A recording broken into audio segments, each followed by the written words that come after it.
e conseguiu se superar e classificou. É isso aí. O Martínez, inclusive, ele dá o passe para o gol do Messi, o primeiro gol da Argentina, e depois ele faz o segundo gol do Messi. Realmente, o Martínez, um destaque dessa seleção argentina hoje. O Wilson fala aqui que, para ele, a final é Argentina e França. Então, vamos ver o caminho da Argentina? O Rodrigo falou agora exatamente dos adversários da Argentina. Olha aí, gente, caminho dos sonhos. Quem que pensou nesse título aí, Renan? Quem será? A Carol que pensou, será? Acho Quem que pensou? foi. Caminho dos sonhos, hein? É, Carolzinha. Será que ela tá torcendo para a Argentina? Adversário da Argentina, ó, na fase de grupos, Argélia, Áustria e Jordânia. Agora na segunda fase, Cabo Verde. Ô, Mili, e agora vem o Egito, ó. Eu vi o jogo, fiz o jogo hoje, né? Depois, fiz o programa depois de Egito e Austrália, Mili. Ó, mamão com açúcar para a Argentina pegar o Egito. Fala sério. Olha, eu acho que a gente não vai mais falar isso, porque eu vi o jogo do Egito também. Um outro drama particular, né? Então, a Argentina e Egito se encontram aos cacos, assim. É claro que vai ter dias para se recuperar, mas eu acho que os dois times estarão cansados, assim, mais cansados do que o normal, né? O que a gente viu agora em campo, da Argentina contra Cabo Verde, foi uma completa exaustão, né? Todo mundo caindo para o lado, puxando a perna, levantando a mão pedindo para sair. Então, o Messi até me surpreendeu, porque ele anda, né? Boa parte do jogo ele anda, ele se movimenta com muita inteligência, porque se ele correr, ele não aguenta. Mas no segundo tempo da prorrogação, ele estava dando um pique ali para pegar a bola. Então, a Argentina vai ter que se reagrupar, mas o Egito também, né? É a hora de juntar os cacos, assim, saber que passaram, mas foi por um fio. O Egito, eu acho que era mais esperado, assim, que fosse um jogo até relativamente difícil, né? Mas a Argentina, eu não vou nem falar o que eu fiz, o que eu coloquei no meu bolão, gente. A Argentina e Cabo Verde. Assim, eu só despenco no bolão. Eu já estava lá embaixo, assim, eu não sei o que é depois do último. Oh, meu Deus, esse bolão tá uma novela. Depois a gente mostra aqui pra você. Tá mal, Renan? Não, melhor nem mostrar, né? Mostra não. Eu sei que a Alicia, ó, é top... Agora, ela tava top 3, mas agora deu uma caidinha. Porque eu fico olhando ela, porque ela é meu modelo de bolão. Eu quero ser a Alicia quando eu crescer. E aí ela deu uma caidinha, né, amiga? Eu tô no top 10, acho que eu tô em sétimo, alguma coisa assim. Eu tô sobrevivendo bravamente ali no top 10. Mas o mata-mata definitivamente não está me ajudando. Tô caindo de rendimento, que nem o físico da Argentina, o físico do Egito. Hoje está meu rendimento no bolão caindo, mas se segurando, sobrevivendo, porque elas seguem para lutar mais um dia. Mas eu acho muito difícil que a Argentina, especialmente agora que acordou, seja eliminada pelo Egito. Tem, de fato, um caminho pela frente que, na minha opinião, talvez o que mais possa atrapalhar a vida da Argentina seja a Colômbia, se passar, obviamente, né? Hay que Jugar joga hoje, tem um jogo dificílimo daqui a pouco. Até porque é um time que conhece muito bem a Argentina também, né, tem muita experiência, tá fazendo uma boa Copa do Mundo. Mas, é claro, tem muita gente ainda nesse caminho, mas que tem uma cara de França e Argentina de novo, tem. Mas hoje a gente viu que a Argentina por pouco não cai para uma seleção que a gente esperava que fosse ser o grande saco de pancada da Copa e que depois de enfrentar 3 campeãs do mundo sai invicta no tempo normal e como a grande história desse Mundial. Ô, Rodrigo, o chat aqui elogiando você, porque diz que aqui tá todo mundo só elogiando. Eles não estão usando esse verbo, mas o que eles falam no chat a gente dá uma picotada. Mas diz que a gente está só elogiando a Argentina e você é o único com o pé no chão. Então eu quero te perguntar, Rodrigo, você que é o único que tem o pé no chão, a Argentina não é tudo isso? Tá mutado. Que antes de eu entrar. Aí, voltou. Não, antes de eu entrar, eu vi críticas da Argentina, que eu não sei se era da Mili ou da Alicia, mas enfim, não acho que todo mundo elogiou a Argentina, não. Mas enfim, o que eu acho é que é um time que tem essa característica, uma característica muito específica dentro dessa Copa. Eu não estou falando mal, não, é uma característica do time. Ele joga lento e de repente acelera e acha uma jogada. Você vê que o Messi estava andando. Ele estava andando, de repente ele acelerou, passou pelo zagueiro de Cabo Verde, que não é o Pico Lopes, o outro, agora está me faltando aqui o nome do segundo zagueiro, o camisa 3. Ele passa por ele, e aí o Lisandro Lopes acelera a jogada. Então o time é sempre isso. Ele desacelera, parece uma sanfona, desacelera, e de repente ele dá uma acelerada e aparece na cara do gol. E aí faz o gol. É essa a característica do time. Não é um time que marca muita pressão, não é um time que joga muito pelo cruzamento, não abre muito jogo, joga sempre pelo meio, com toques curtos. É o jogo característica argentina de fato. E depois que ele faz o gol, em geral, ele tenta cozinhar o jogo. Não é só nesse jogo, né? Em vários outros jogos ele tentou cozinhar o jogo, porque ele tem passes muito bons, aí dá uma acelerada de novo para tentar decidir, enfim. Só que dessa vez ele pegou um adversário muito resiliente, que não desistiu do jogo em nenhum momento. Por isso gerou dificuldade até a provocação ali, fez a Argentina suar para levar essa vaga de fato, né? Acho que é nesse sentido, mas assim, eu acho que ela vai se adaptando, se moldando ao adversário, e tendo esse caminho, é que assim, se pegar a Colômbia pela frente, aí eu acho que é um jogo duro, porque a Colômbia é um time muito físico, e que tem bons jogadores também na frente, está jogando uma boa Copa. Eu acho que é um jogo que tem um equilíbrio ali, se chegar a esse confronto mais na frente. O Vitor de Menezes, Renan, falando aqui, aliás, obrigada pelo superchat, valeu, Vitor. Ele fala aqui, ó, se a gente passar pela Noruega, eu vejo um caminho, hein, Renan? Tipo você falando, eu vejo um caminho. Porque esse time da Argentina não tem nada de intensidade e o Brasil tem. Correria, eles não aguentam, segundo o Vitor de Menezes. E tem um pouco disso que a Mili falou também, da Argentina no final ali tá entregando os pontos, com cãibra, cansada, né? Também tem o contexto da prorrogação, né? O clima que tá lá em Miami, o Rodrigo pode até falar para nós, o clima deve estar bem quente, né? Então a maioria dos jogadores aí tá em final de temporada, então jogar 90 minutos nesse calor, mais a prorrogação ainda. O Brasil também. O desgaste. Nós também estamos a maioria ali final de temporada. Sim, mas o Brasil não jogou prorrogação ainda.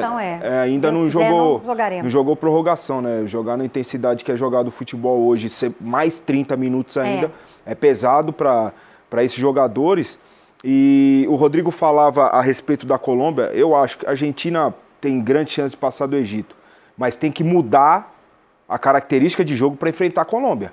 A Colômbia é um time muito físico, muito intenso, de muita velocidade, né, que joga verticalmente com muita velocidade, principalmente o Arias e o Luiz Dias. Então tem que mudar um pouco aí a sua característica, né, para enfrentar a Colômbia, senão vai ser um jogo mais equilibrado do que muitos pensam. E um detalhe dessa Argentina é, entre aspas, a ligação direta, né? Tem gente que não gosta que fala ligação direta. É um lançamento intencional, não chutão. Como foi o do Lisandro Martínez. O Lisandro Martínez, ele é um zagueiro que ele não é muito alto, né?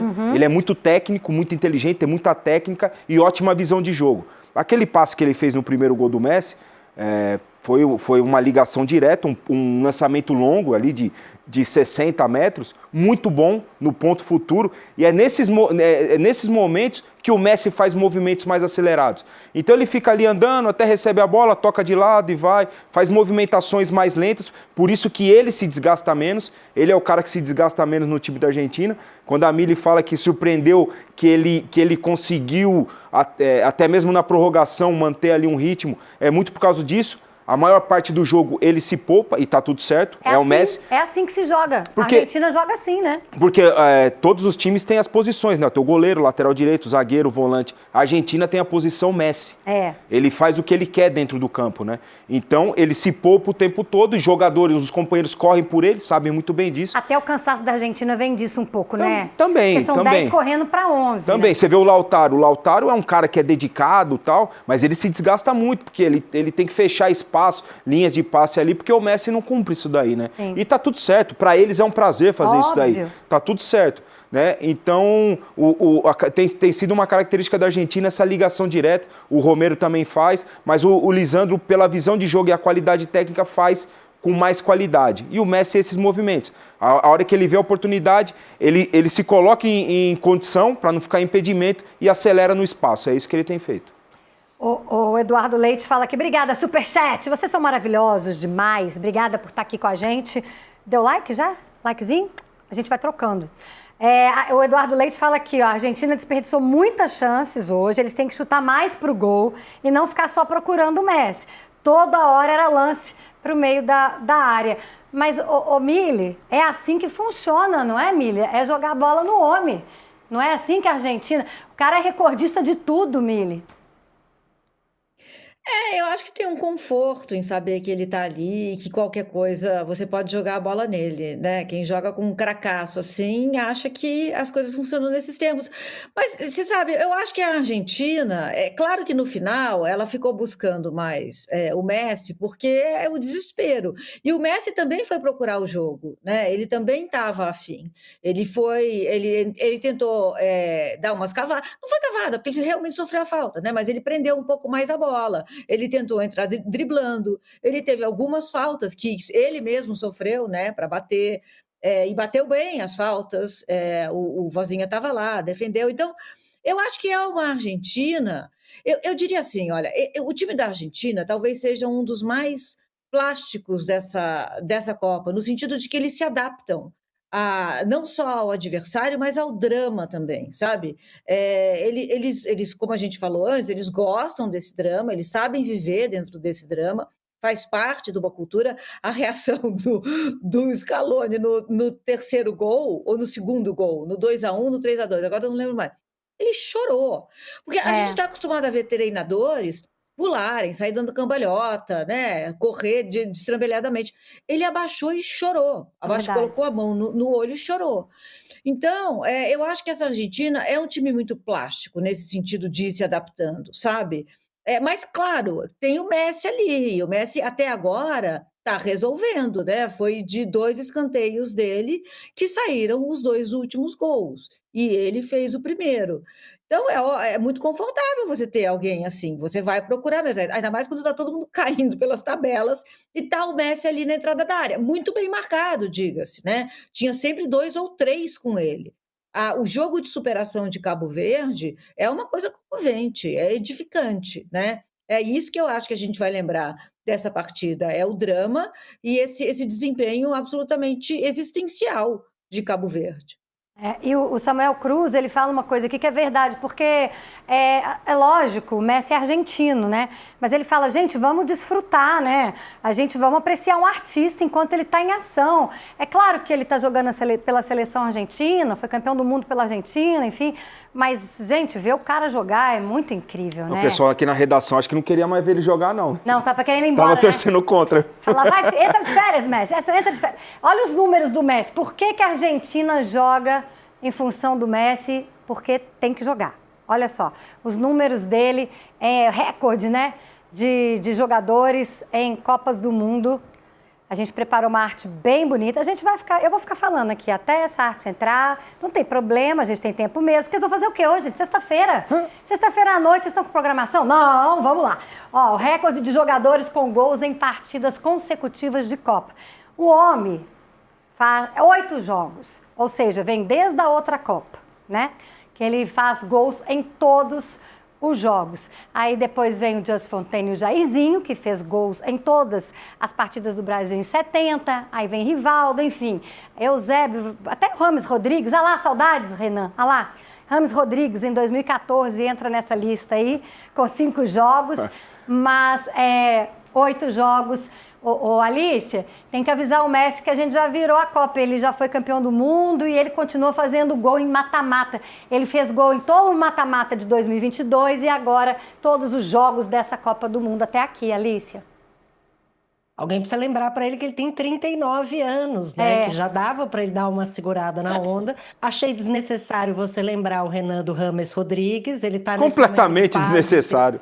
Entendi nada. Provocaçãozinha, coisa pouca. Interior durante a Copa, sem sofrer por clube, aí você vai lá e dá essa cutucada nele, né? Mas é impressionante o Messi, e é que a Argentina continua jogando muito com ele como foco, porque ele tem o maior número de participação em gols de todos os tempos, além de ser o maior artilheiro de todos os tempos, além de ter o recorde, como a gente está vendo aí, de maior sequência de jogos marcando gols, o que inclui, obviamente, gol em mata-mata, gol em final, né, gol em jogo de título, então, em que a Argentina venceu o título.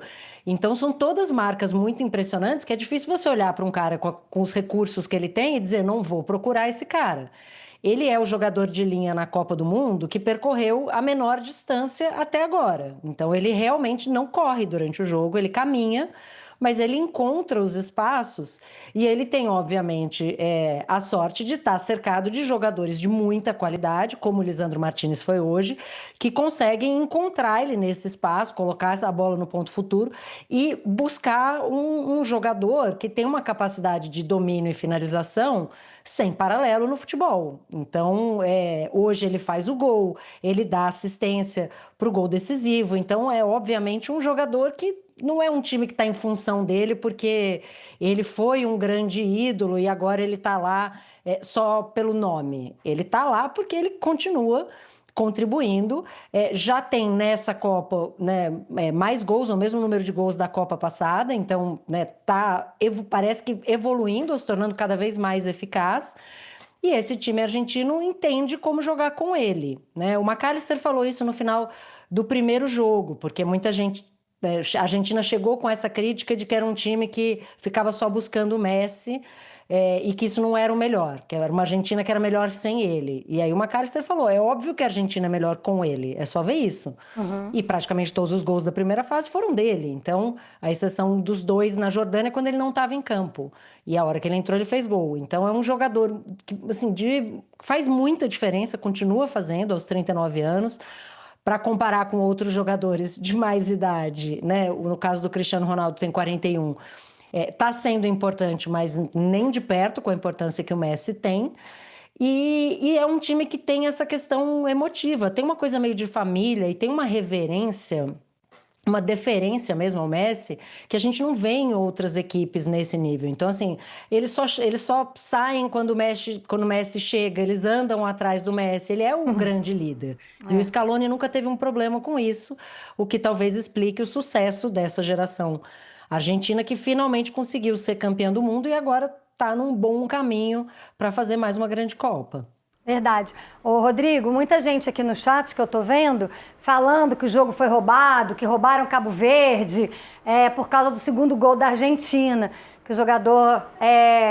Quem que era mesmo, Renan? Você falou? O Tagliafico. Tagliafico. Que ele estaria impedido. Daí do estádio, não sei se você teve uma boa visão, uma percepção, mas pela câmera, né, que a FIFA mostrou depois, ele não estava impedido, né, Rodrigo? Gol legal, não é isso? E também teria uma discussão porque ele disputa a bola, mas ele não encosta nela, né? Então o árbitro também teria que interpretar se ele disputar a bola seria o suficiente para anular o gol. Eu acho que não era o caso para anular o gol. O pessoal aí, eu acho que estava torcendo contra e está forçando um pouco a interpretação.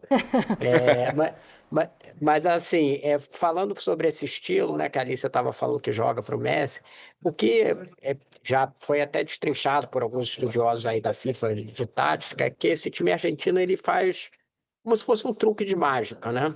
Ele fica girando a bola e joga jogadores para determinados setores, para atrair o adversário para determinado setor.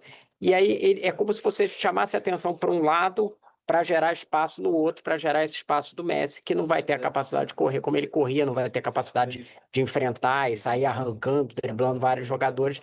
Então, a estratégia da Argentina é como se fosse um truque de mágica. Ela atrai atenção para um outro lado, com jogadores bons que ela tem, jogadores de meio de campo muito bons, né? Enzo Fernandes, McAllister, Depô, Almada, eles ficam girando a bola, e aí, de repente, quando o adversário é distraído por aquele tango com a bola, eles aceleram a bola e a bola vai no Messi e sai o gol. Então é meio que um truque. Esse é o jeito de jogar, então por isso dá a impressão, às vezes, de que não é um time intenso. Ele, de fato, não é um time que faz pressão, porque só tem um atacante que não marca, né? Só tem o Lautaro, só o Lautaro fica correndo em cima do goleiro, né? Então, se só tem um atacante, você não tem como marcar pressão, né? Com um atacante só. Então é um time muito diferente na Copa, de fato. É esse estilo aí de truque, mas o Scaloni tinha sido perguntado sobre essa excessiva dependência de gols só do Messi, né, na primeira fase. E dessa vez saíram 2 gols de outros jogadores, ainda que com assistência dele. Então, zagueiros, né, não foram os atacantes. Eu acho que o Lautaro e o Julián Álvares que entrou é que estão devendo um pouquinho ainda na Copa, apesar de serem grandes auxiliares aí do Messi, ainda está faltando um golzinho deles. Verdade. E eu tô vendo aqui a discussão no chat, os nossos amigos e amigas falando, a FIFA nunca roubaria para um time sul-americano, enfim, debates que ficam aí no chat, só vi. Oi, Alicia.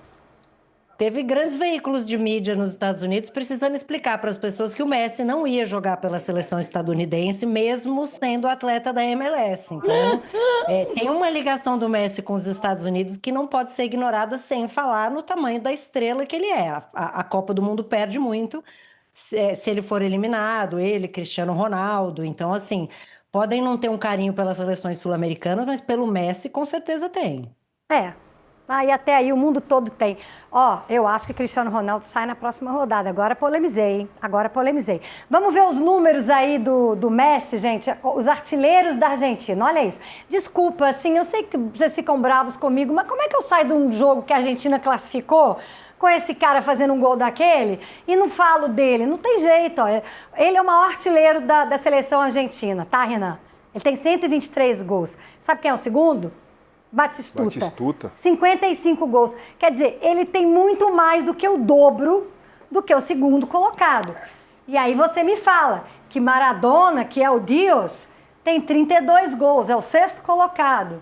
Como é que você explica isso? Maradona é o sexto colocado, tem 32 gols, mas é o Deus argentino. O Messi tem quase 100 gols a mais que o Maradona pela seleção argentina. Como é que você explica isso? Cara, um negócio, essa diferença, essa discrepância aí, me surpreendeu, sinceramente. Eu não sabia que era a diferença tão grande entre o Messi e o Maradona na seleção argentina. E se no jogo contra a Polônia, na Copa do Mundo passado, o terceiro jogo da primeira fase, ele tivesse feito gol, seriam 11 jogos seguidos. Porque naquela Copa foi o único jogo que ele não fez gol. Todos os outros ele fez gol, né? Os de mata-mata. Porque aí pulou, né? Porque aí brecou esse daí, porque senão seriam 11 seguidos fazendo gol em Copa do Mundo. Isso é loucura, né? Loucura, né? Absurdo. Aí eu vou te perguntar, então, ele é o maior ídolo argentino? Ele é o maior jogador... Não vou perguntar ídolo, não, porque aí a gente entra numa outra esfera. Ele é o maior jogador do futebol argentino? Eu acredito que sim. Tá. Eu acredito que sim. Tudo que ele fez no futebol... um exemplo também, eu acho que o Messi pode ser considerado. Você discutir isso com um argentino vai ser complicado, né? Eu tenho um argentino lá no meu condomínio, que se eu for debater isso com ele, vai ser complicado. Né? E assim, as pessoas mais velhas um pouco têm um carinho, um amor pelo Maradona, é como uma religião, igreja, né? Exatamente. É como uma religião. Então, talvez esse debate se estenda de uma forma que eu nem saiba debater com ele. Mas eu acho que ele jogou mais... E tá jogando ainda, né? Mais que o Maradona.